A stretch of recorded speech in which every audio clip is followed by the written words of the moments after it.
All right, this Hangout on Air is live. Ah, so exciting. Yeah. Alive at Last. Bette Midler, Alive at Last. An album that I strongly, strongly recommend. My theater comrades and I listen to it over cards quite often. Nice. So yeah, I mean that's a good intro to roll into Yeah, our Bette Midler is know? an excellent intro to anything.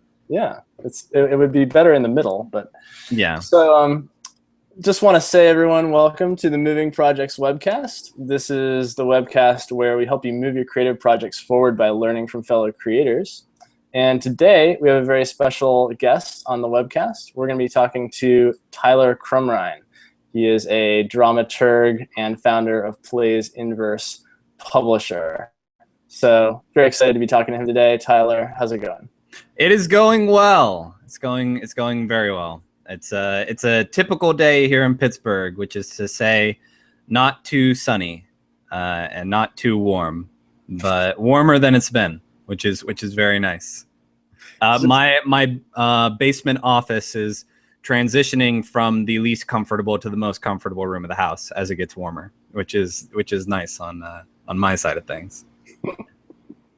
Just another average day in Pittsburgh. Yeah, you know. There's a lot of people just being sad and talking about steel.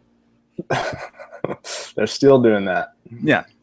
So Tyler is the founder of Plays Inverse, and I'm going to let him primarily summarize it, but basically he's finding and publishing plays. Tyler, tell us a bit more about this. What exactly is Plays Inverse, and what's your whole mission behind it as a publisher? Yeah, so I work as a dramaturg in Pittsburgh, freelancing for different places, and what that is someone who does research and development for plays. So for older plays like a Shakespeare, I would be the one writing program notes, explaining to the audience different references and things like that, or writing education notes or notes for the artistic team. And for new plays, I kind of work as an editor or research assistant. Giving feedback on a new play's development, and also just like if someone is on the more creative side of things and maybe doesn't have like archival or research skills, but really wants to, have a historic aspect or wants to make sure that everything in this creative piece they're writing is historically accurate, I'll be the person who will, go to the library for a bunch of hours because, what kind of life do I have? And help them with that. And working in theater, I kind of see firsthand how hard it is to get plays published, because it's even harder to get plays produced. And a lot of times you need a ton of productions in order for there to be interest in publishing a play. And then it's published kind of as an instruction manual. Not a lot of finesse to it, kind of just a template cover. No art to speak of, really cheap paper because they know people are just going to like scribble on it while they're using it in rehearsals. Right. And then maybe if you win like a Pulitzer or something, then you'll get a nice publishing edition that's like the equivalency of a young adult novel. And so my goal with Plays in Verse is to champion the works that either have fantastic things to say, but would be very difficult to produce, or the works that are maybe produced a couple times, but because they are kind of more experimental or more niche, don't have a large enough production history to get picked up by one of the bigger guys. So I champion works that operate well on the page, things that are a good reading experience, regardless of whether you see it performed or not. And so those pieces, regardless of production records that I believe in, and then I distribute them like someone would books. So I get them in local bookstores, I sell them online, I send them to literary reviews and journals for press coverage, and kind of like do the typical book selling route. And then I'm a strong proponent for performance after that point. So the life of the work doesn't depend on whether or not it's like, right for whatever city or whatever theater or whatever patron base exists at the time, or if it's, doesn't have too much technical aspects that make it too expensive to perform. Right. Weird stuff, essentially. So it can really take on kind of a life of its own. And so your publishing can kind of be like a catalyst to get it out into the world. Yeah, I mean, the plays in verse is, I have a focus on plays in verse. So things that are kind of written, that are poetry drama hybrids is kind of my bread and butter. But really, it's more heavy on the inverse side of things, that I am kind of looking to invert the distribution model of dramatic literature, because I think that there's some drama that stands a better chance of getting into people's hearts and minds if you get the words out there first, and then get the bodies bringing it to life on the stage. Right. That's cool. So obviously this is something that you have a big passion for, and you really saw a need for it. But tell us a little bit more about the backstory. Give us kind of the quick version here. How did all this come about? How did you start this? And how did it become what it is today? Yeah, I think like most creative endeavors, it started through complaining. So I, as a dramaturg, part of my, maybe not my job, but kind of a requirement is for me to be reading as many plays as possible, to be reading the plays that are, like in the kind of the new play circuit that people are talking about, so that I can be an educated professional when I'm like discussing things with literary managers or playwrights or things like that. So that means more often than not buying a lot of play scripts and reading them. And I was getting all these play scripts, and I was really just, less than pleased with the actual physical production quality of the play scripts. I really like books, and I like well-designed books, and I like, books that, my big thing is I stole it from some publishing company that I found like they had books that they had published in like the 50s that were really beautiful, and their kind of tagline was that they publish editions intended for a life on the shelf as well as in the hand. Right. That's kind of what I go for with my publishing, is things that look nice, feel nice, but also kind of like are a bit of an artifact. There's something like it's celebrating the work as much as distributing it. Right. So I wasn't seeing that kind of quality of publishing on a wide scale in theater. And then also having gone to Grove City, like yourself, and I'm sure some viewers of this, there is very much, they have a really solid core of the classics, but I hadn't been reading a ton of contemporary literature. And so right after college, I started reading a ton of contemporary poetry, small press poetry, small press literature in general, because I wanted to read things that were being written and published now, stuff that was immediate, stuff that was kind of, more grassroots, more DIY, more kind of punk rock, as it were. And I was really enjoying that stuff. It was very different from anything I'd read before. It was daring, because they didn't have to worry about getting in every Barnes & Noble across America. They just had to print enough copies that the people who found it and liked it could get it.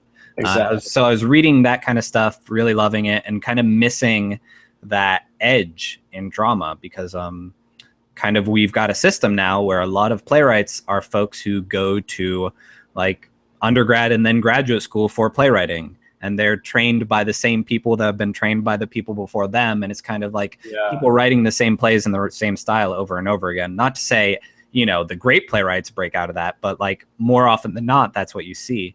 And so I did want to kind of like read more of the weird stuff, the things that were completely different from anything that I had read in college or anything that I was reading for work. So I was complaining about this to Jordan Harrison, who is the author of Maple and Vine, was a show that I assistant directed at City Theater right after college. And he actually just was a finalist for the Pulitzer. Wow. Yeah, his most recent show, Marjorie Prime, which I still need to read. But I knew him through Paper Theater, which is a journal of plays that's really beautifully designed, celebrating new work, celebrating strange work.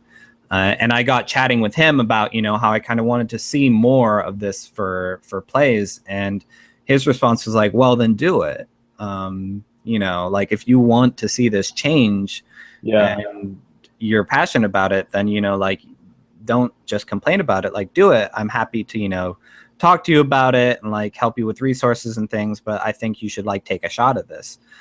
So I started emailing publishers that I admired, folks like Adam Robinson at Publishing Genius, Mike Young at Magic Helicopter, Eric Obanoff at $2 Radio, people whose work I admired in the small press scene.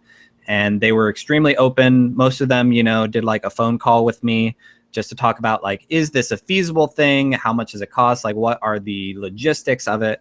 And they all were enthusiastic about the idea, the feasibility of it, and also they just wanted to see kind of dramatic literature more in the small press scene. So from their encouragement, I was like, okay, I'm gonna really lean into this thing.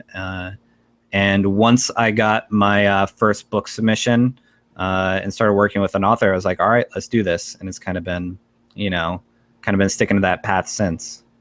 Yeah, that's awesome. So, you know, at first you were networking with a lot of people, but it was a lot of like remote networking, right? Mm-hmm. So, you know, was it kind of lonely to be the only person that was kind of, you know, in Pittsburgh working on this, or did you find that you still had a lot of community that you could rely on? Kind of like yes and no. It's strange. I just went to a big publishing and writing conference in Minneapolis called AWP for the first time this year, and it's kind of like the big meetup for a lot of the folks in the small press and academic scene. And so actually, I met two of my authors for the first time there. One of my authors, it was my second time ever spending time with him.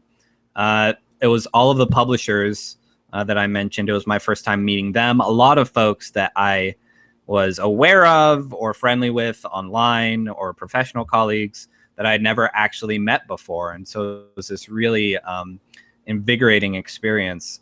So, you know, there is that online community, which is nice. And there is definitely a literary community in Pittsburgh too. I'm still kind of finding my place in it, just because you know, a lot of it is very kind of tied to the universities, and I didn't go to grad school, or I didn't go to grad school, period. But I didn't go to undergrad in Pittsburgh either. So I'm still kind of finding out some about that. And then also just kind of finding my place in the literary scene as someone who's kind of doing something very different from what everyone else is doing. Like, there are great publishers in Pittsburgh, like Six Gallery Press, Braddock Avenue Books, Cake Train, Hyacinth Girl, Batcat Press. Like, it's a great publishing scene here in the city. But, you know, I'm not kind of doing straight poetry, and I'm not doing short stories. So it's harder for me to like kind of, you know, get in on a reading as far as contributors. And also most of their authors are local, well, to varying degrees. But at least more local than mine. And mine so far, Chicago, Hawaii, and Iowa. So I'm kind of like, a lot of my work is remote just because I'm promoting readings in their cities, because that's where they're doing them. So part of it can be a bit lonely sometimes. Part of it's kind of nice because I don't have, you know, like people hovering over me all the time. I can kind of like get in my zone and get my work done, and you know, go at my own pace, rather than feeling like I have, you know, other people that I need to keep up with. I just have to be, I just, you know, kind of hold myself to a standard, and then also hold myself to what I think is fair to my authors. They're kind of my biggest motivation. You know, even if I'm lonely, like if I genuinely believe in these work, and if I generally believe in these authors, then, you know, like, what choice do I have other than to like work hard? Because, you know, I wouldn't be doing it otherwise. Right. Yeah. So for anybody who's watching, if you want to ask any questions to Tyler, you can type a question at the bottom of the page where you're watching this, post a comment, and he'll answer some audience questions. So feel free to do that along the way. We're talking to Tyler about his work publishing dramatic plays and just making them into these great pieces, being a real boost to the artist in doing that, to the author who's made that play. So Tyler, this kind of brings us to, you know, what's your process for finding the right place to publish? I mean, are people kind of primarily coming to you at this point, or are you going to them? How do you find who you want to publish? A bit of like a bit half and half. There is some. It's kind of the advantage of doing a small press that is very very tight in its mission, kind of niche in the work that it's interested in publishing, is that I don't have like everyone's writing poetry, everyone's writing short stories, everyone's writing novels, and they have plenty of other places to send them. But I'm really only looking for these kind of hybrid genre, experimental. It's not to say if somebody submitted like a really great comedy that I wouldn't be interested in that, but I am, I'm interested in plays, and so I get submissions from folks, some that I'm familiar with, some that I'm not, who find the press and send them along. There's some soliciting that happens, where if I see someone who's writing exciting drama, or who is writing, more often than not, poetry or short stories or things like that, or experimental literature that is close to drama, that if you kind of like shifted the gears in your head, could be performance literature. Right. That's just a matter of like sometimes formatting or sometimes contextualizing. I'll approach those folks, but it's kind of half and half. I've had the first author, Joshua Young, I was familiar with, and I had actually written some reviews of his books, and we got chatting via social media, and then got emailing, and I told him about the project, and he had the Holy Ghost People, this one here, that he had been working on, and he had submitted it to a couple places, and they said it wasn't the right fit for them. And so I was like, all right, cool. I'd like to work on this with you if you're willing to take a gamble on me. And so he said yes, and that was the first project. It went well. Second, Bloodletting in Minor Scales, was someone that Josh knew from grad school, that he knew was working on a play in verse that he thought would be the right fit. And so he encouraged Justin to send the manuscript to me.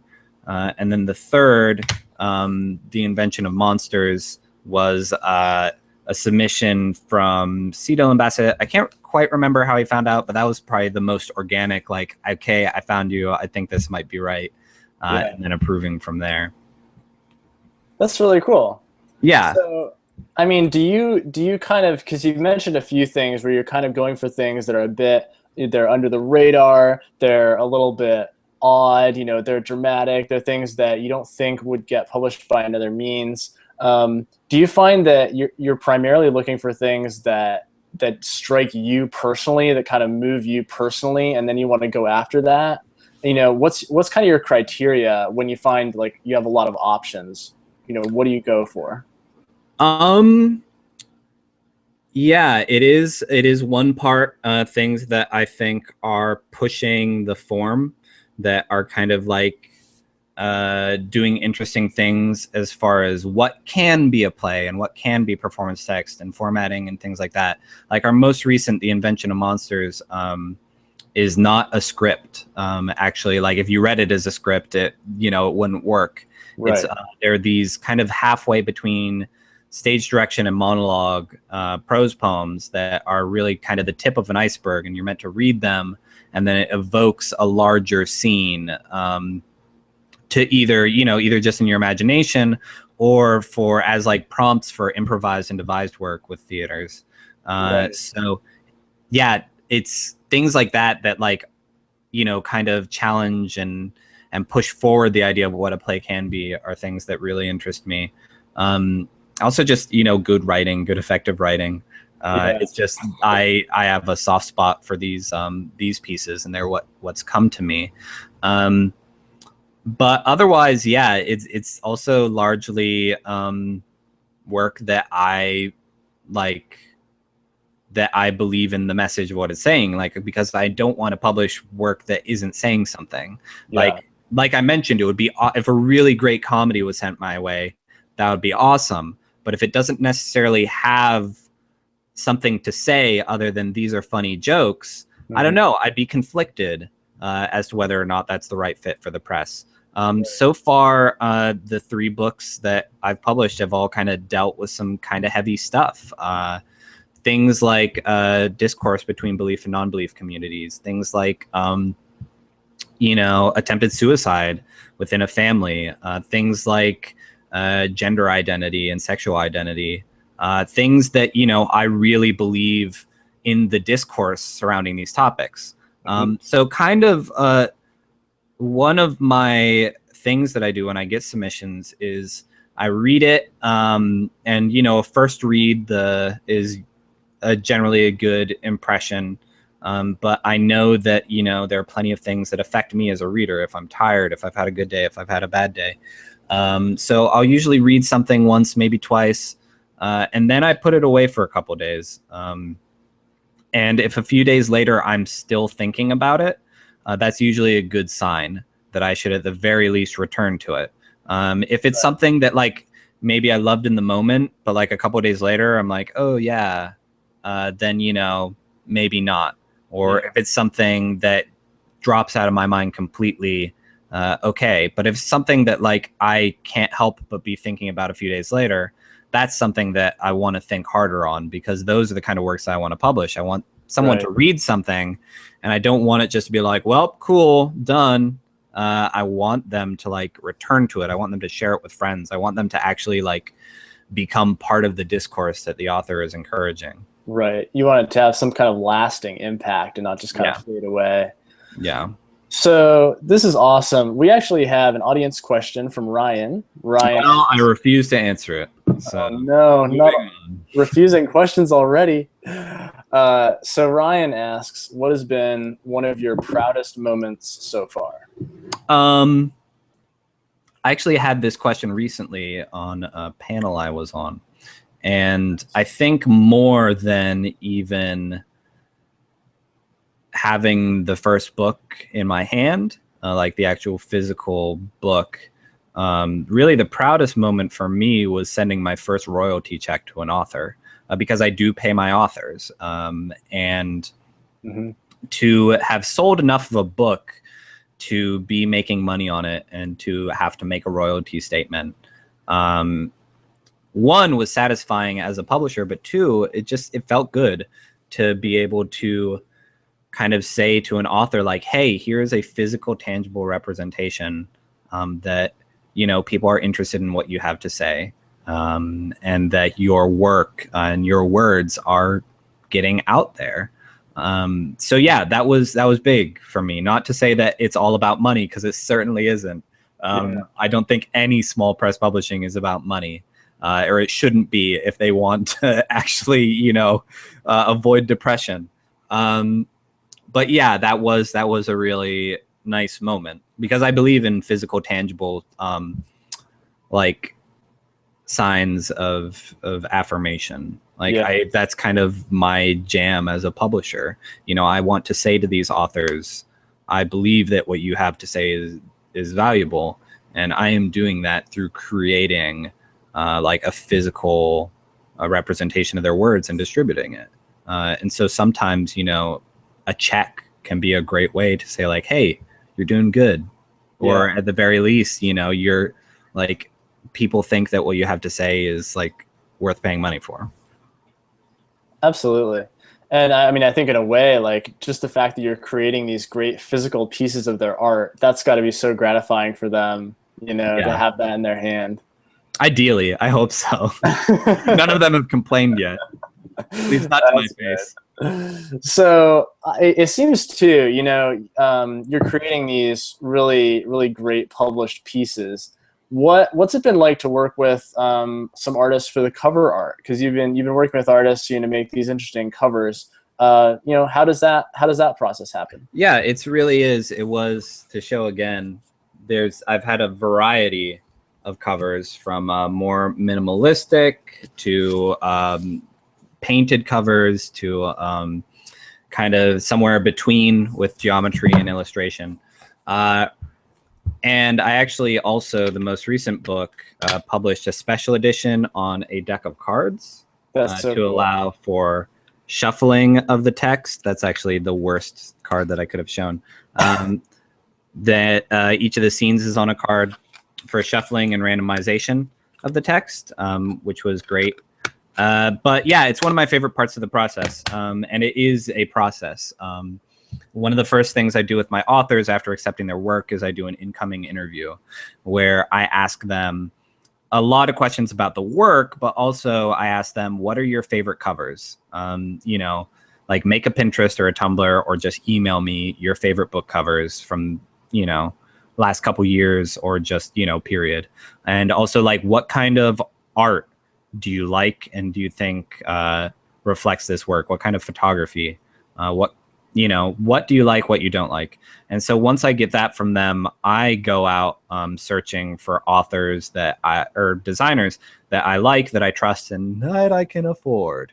Yes. And once I kind of get a few that I would be comfortable working with for that piece, I kind of give them maybe 3 options. And I'm like, hey, here are folks, here's samples of their work. Pick one and we'll move forward with it. And then after they choose someone, I kind of work as the mediator between the author and the designer to really marry the cover to the text. It's a lot of one of the first things we do is send a bunch of quotes from the text that I think might be good inspiration for a cover and that the author thinks. I encourage the author to make a wish list, not a shopping list, for the kind of covers that they would like to see. And then I tell the designer, like, you are the professional here. I'm leaning on your expertise. I don't want to tell you what to do.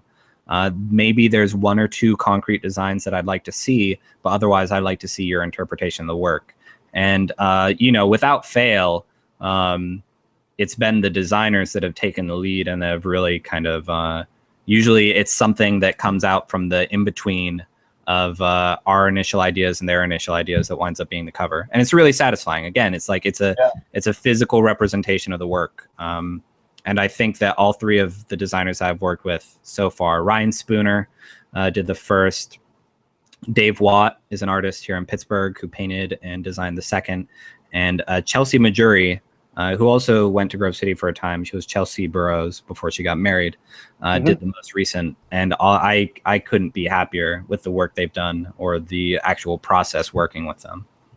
So, and then speaking of design, what was the process like getting your logo made with Rust Valley? What was that? Was that a fun process to do? Yeah, it was really great. I knew that I wanted to kind of hit the ground running with the publishing company. I didn't want to like start with something that was a lower quality than, you know, I was striving for. And then work my way up to it, because kind of one of the tenets is, you know, these books that have a life on the shelf as well as in the hand. And so, and I also, just as someone who enjoys design and believes in design and knows that a big part of being a small press is, you know, like establishing a brand and an identity in a field that is flooded with all kinds of people doing different things. I knew that I wanted a professional logo, that I wanted something nice. And so I approached Rust Valley, and it was really kind of a serendipitous thing where they were looking to give a solo client to Ryan Hammond to as one of his first large projects with him. He had just been brought on, and I was in need of a logo, and they're like, all right, we can't give you the full review process of like our typical clients, but you know, like you'll have input and you'll have all of our resources, and we'll give you this price break on it, and you know, let's see what happens. And Ryan was fantastic in the questions that he asked. He also had me kind of do a Pinterest for him of like logos and things that I really loved. And the design that he arrived at, which you can see at www.playsandverse.com, is really beautiful. It's the hourglass with the kind of the iconic theater shaped masks are inverted from each other within the hourglass, kind of that inverse feel. Yeah, was there it is. Yeah. You can see the masks inverted from each other, kind of the continuous broken up line in there, very fluid, very sharp. Yeah, everything about it. I love it. It was a fantastic process. Ryan is near and dear to my heart. He's great. And you can actually watch a webcast with him, namemancini.com. Yeah. So this has been really cool. As kind of a final question here, Tyler, where do you see Plays in Verse going in the future? You know, where do you want this whole thing to go? Because it seems like you have a fantastic mission, and you know. You know, I would love to see more performance of the works. We've done some solo readings with the authors that have been really, really well received. But I would like to see these, and these are work that would be difficult to perform, like I said. Yeah. But I'd like to see more people kind of take a stab at it and see how these things can be realized on the stage, even if it's not kind of a literal translation of what is on the page. Right. I'd like to lean into that more. You know, I don't know if I necessarily want to publish more titles, like titles more frequently. I would love to if I have the opportunity, but I think one of the biggest things you have to be aware of as a small press publisher is not stretching yourself too thin. And I think I've got a kind of good groove doing 2 or so books a year. 3 would be great. 4, I think, would be my max because I just don't want to. I don't want to infringe on the promotion of any one book with another book coming out too quickly. Right. So I just kind of want to stay the course. I want to publish, you know, more literature that I believe in. I want to enable more authors. I want to kind of keep moving onward and upward. And, you know, the dream is always wider distribution because I want as many people to read these as possible. So I don't know if I'm going to be quitting Dramaturgy to do it, but I'm continually trying to find ways to marry my my Dramaturgy with my publishing and my publishing with my Dramaturgy. So I'd love to see more kind of physical, tangible book projects in my freelance in the future. And also, you know, to see more playwrights in writing in different styles from what I've published already, encourage them to come to the press. Yeah. So, you know, if people are listening to this and they're interested in picking up some of the pieces that you made so far, or they're interested in getting in touch with you, maybe even a playwright who wants to see if you'd be interested in publishing his or her work, where can people get in touch with you? Where can they get some of the plays that you've made so far? One-stop shop, www.playsinverse.com. Go to our catalog page. You can see all the titles there. You can see blurbs for them. You can see reviews of them. It's all linked there. And really, it's you're going to get it for the best price there, too, which, you know, is helpful to me because it, you know, if it's not going through distributor, it's going straight to me and then it's going straight to the author. So really through there is the best place. They also bundle options, or if you get multiple titles at a time, give you a discount and also do free shipping with all of my stuff. Nice. Yeah, so that's the place to go. And there's also a contact page on there. Submissions are open year round. Just, you know, be patient as they're worked through because, you know, I try and give due diligence to everything that someone sends to me because it's a very vulnerable thing to send me a script and I don't want to just kind of like breeze through it. Right. But yeah, those are the best places. You can also follow @PlaysInVerse on Twitter, or Plays in Verse has a Facebook page. And I keep folks up to date on new releases, on readings, on reviews, and all those kind of things there. That's fantastic. Well, thanks so much, Tyler, for being with us tonight. It's been really great talking about. Yeah, thank you for having me. It's always, you know, I'm always happy to talk shop. And, you know, I don't know where I would be if it weren't for folks that were willing to kind of talk about the process with me. So really any opportunity I'm happy to take. Absolutely. No, this has been really fun. So, you know, everyone, if you enjoyed this webcast, please go ahead and share it with family and friends so they can learn about what's going on with Plays in Verse themselves. Also, let us know what you thought of it. If there's anything that you think we can improve for the future or anything you particularly enjoyed, post a comment. Let us know what you thought of the webcast. And if there's anybody that you think should be a guest on a future webcast, maybe you yourself like to come on and talk about what you're doing creatively, just go to our contact page, let us know, and we'd love to talk to you as well. So thanks so much, Tyler. This has been great. Word. See you later, everybody. Have Bye. a good night, everyone. Thanks for joining.